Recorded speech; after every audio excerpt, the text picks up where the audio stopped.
hybrid Seikret Gemma isn't real. She can't hurt you. Oh my god, why is this an outfit? I'm not complaining. Hello, my fellow hunters. Happy holidays. Happy GOG days. And welcome to the Lumenhym Festival.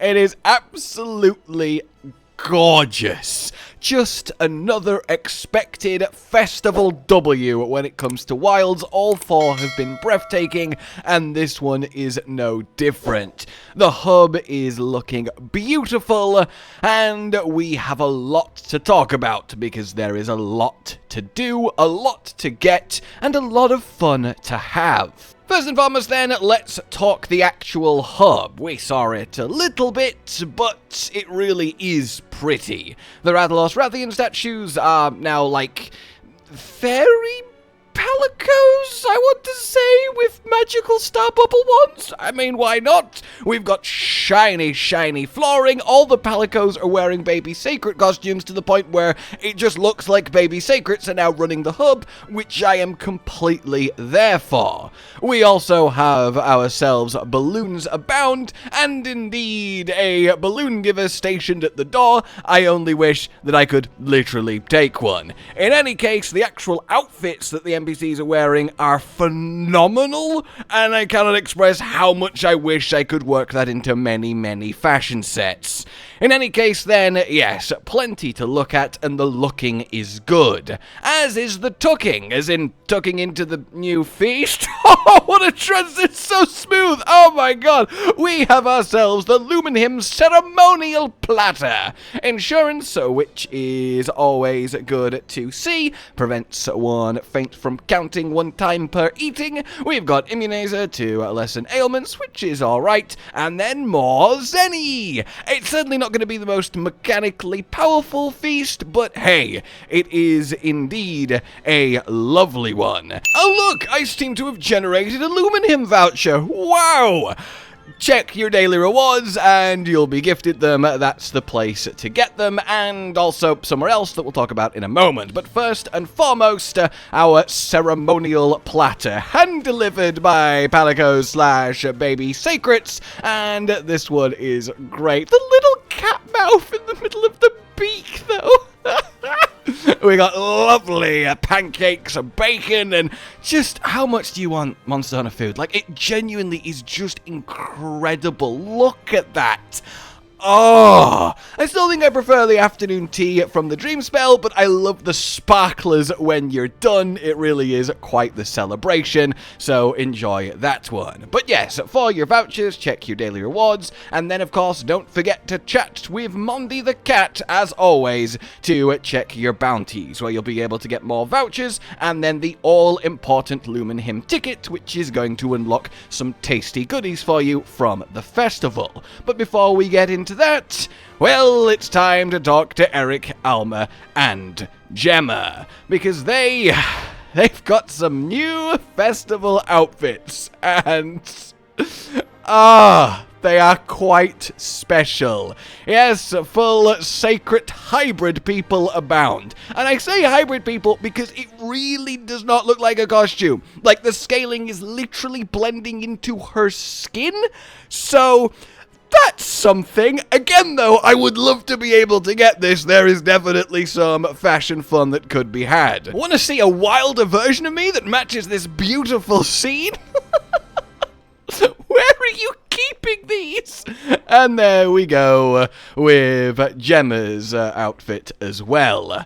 And as always, don't forget that Natter gets nothing. They ask you how you are. So you will have the Alma, Eric, and Gemma outfit for free for the duration of the festival, which ends in early January, but you can keep them forever if you buy them as paid DLC.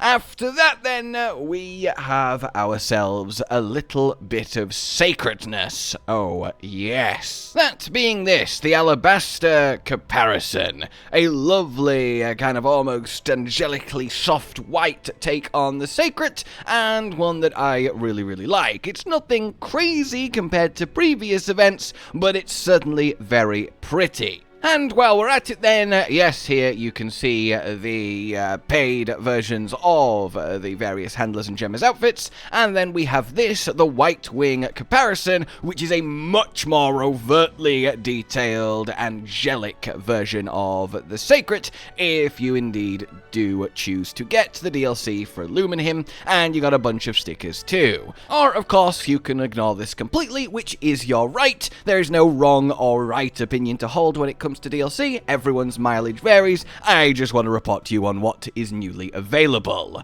Talking of which, barrel bowling! Oh, yes. And this festival's barrel-y gimmick is woodward barrels, which are just wonderful. And, well, they're cluster bombs. Or at least they indeed break into smaller woodwards once they do explode. They have a kind of similar to the bouncy ball mechanic from the summer festival in how they go. They don't really go that far. You've got to properly aim these guys to get the job done. And, well, good luck with that. It's so adorable, and I think Conan is going to just love them. He really is. In any case, you can always blast through your vouchers if you are confident at wielding your woodwoods. I can say that as a sentence, right? Then we have ourselves some new camp gear. You've got sparkly fireworks as your lantern, and the starlight pole as your small, and then our large is mesmerizing idol. Of course it is. Very, very nice, and I love that we always get some new camp gear to play with. Now then, it's time to talk with our lovely new Seikret human hybrid Gemma, and have a glance at our brand new armor set for the festival, and it is quite the special one, the ceremonial set. Are you ready?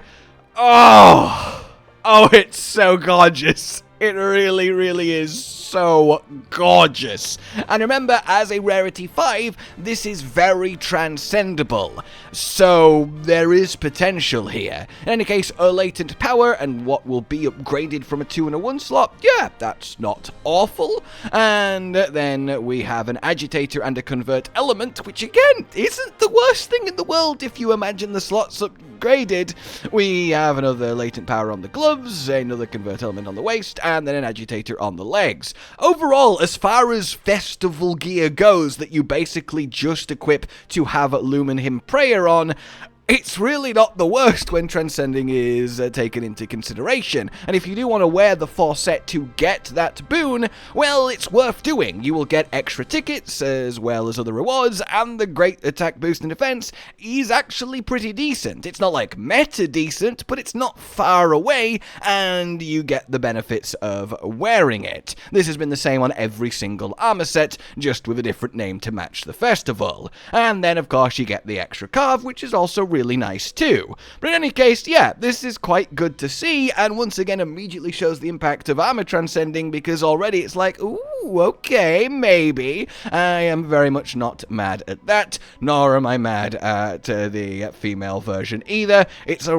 really good armor set that I am greatly enjoying, and I want to kind of immediately start fashioning up a storm when it comes to it. However, I will resist for now. And of course, we can't forget the Palico armor, which, as you might imagine, is the Seikret one. Which is a shame, because it's like, why couldn't the Palicos get to wear the NPC Palico costumes, but we can't all become Seikret people? You know, I think there's a distinct unfairness going on there. But he also looks so sad and depressed. And the Seikret blinks, which is also a little bit strange because we know the Palico is in there. Talk to Alma then, who has a baby Seikret on the back of her Seikret hybrid set, and we've got ourselves some new event quests. The ones of note, apart from the fact that because it's a festival, every single other event quest is back, and we'll be going through them all for you, so you know which ones are worth doing. But we have the Snow Has Teeth, which is triple Blangonga in the arena, arena, which is a lot of fun, and indeed they are tempered 5 stars, at least 2 of them are in there, and then we have It's Darker Than You Think.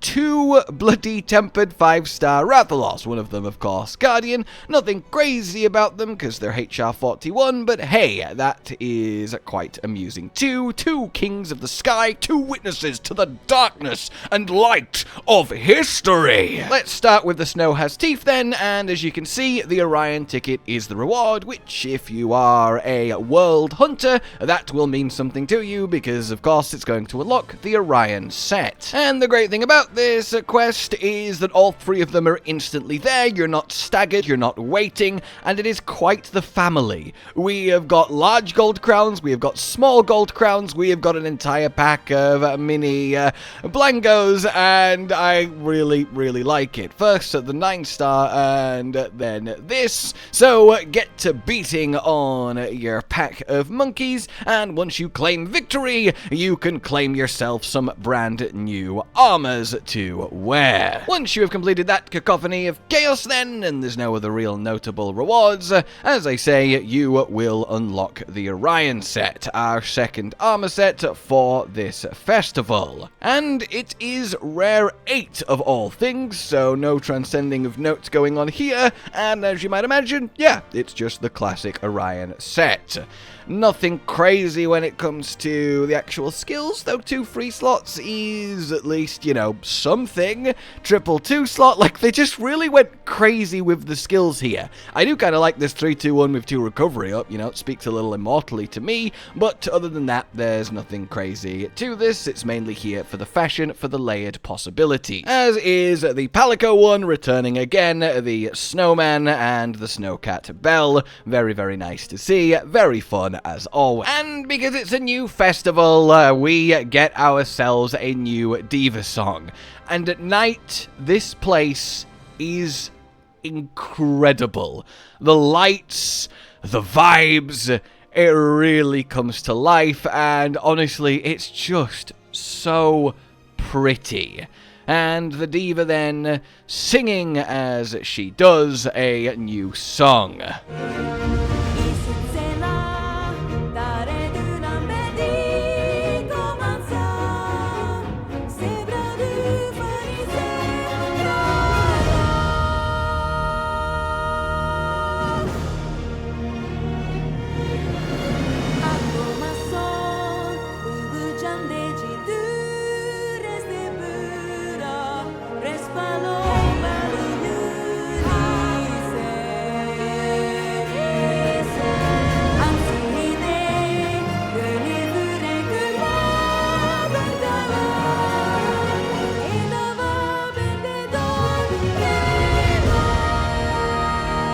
Then, of course, is very proof of a hero, but it's also a double song. Indeed, if you check the forecast, there is 2 distinct songs going on, and the second one, from at least my best guess, is Soul of the World from DOS/Freedom Unite. So not a world song as predicted, but I'm not complaining either way, because it's just beautiful, and more Diva songs the better. Still remains one of the best things that we got in Wilds.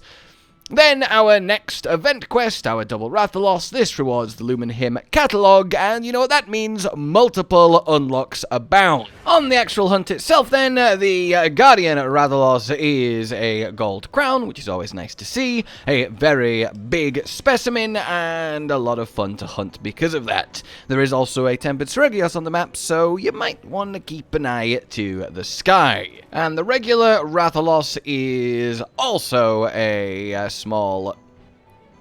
And the regular Rathalos is also a crown, which again, very nice. Add to that fun. So get him done and collect your rewards. With the Lumenhym catalog in hand, we unlock ourselves some more armor.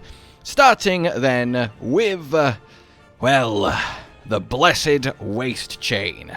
This is actually quite nice. Visually, it's a solid fashion piece because it's so kind of nothing. It just works as a nice little waist option if you otherwise don't have anything good, but you do want something on.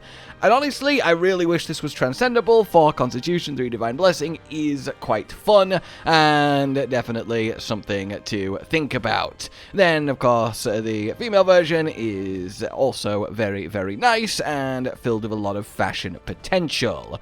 Then we have ourselves the Analytical Eye. Why did I say it like that? The Analytic Eye, and this is quite good. Two slots and 2 weakness exploit. So yeah, not part of any set bonuses, which kind of hurts it in the age of Gogmer Artians and set bonuses everywhere, but as far as a piece of armor goes, yeah, this is kind of tasty. 2 works, 2 slots. I don't mind that at all, and of course it looks pretty swish. Then we have the Mirror Visor, the other variation, and this is for Evade Window and a 3 slot. Not as good by any means, but certainly another fun fashion option. A support hunter in the form of Nadia herself to... Lastly then, a new support hunter is with Lumenhym, and it's Nadia herself able to hunt with you. And it seems like she's going to be quite the support hunter with a lot of damage coming from her, which kind of makes sense given her whole shtick, so that's pretty damn cool. That then is that, guys. A blast through of the Lumenhym Festival, everything currently around, everything that currently is, and as I said at the beginning, I hope you guys are geared up for a happy holidays, whatever it is that you are doing, and I think this is a lovely way to kind of get that feeling going, at least on the Monster Hunter side of things. Title of Day 4 so far has been a real triumph, and I'm for one are having an absolute blast. And of course we have Archtemper dahaad to look forward to, not too far away either. So for now then, like if you enjoyed this, subscribe and hit the bell for more, consider supporting the future of the channel on Patreon down below, and until we meet again, a goodbye. Josh, Cotton, and Hollow with the videos, dropping the humor like a hammer on your tippy toes, bringing entertainment on a daily arrangement to take our insanity and turn it into entertainment. Yes, I said entertainment twice, to reiterate that it is nice to look into your faces on a mostly daily basis when you let us in your homes to make the whole world a stage. Goodbye.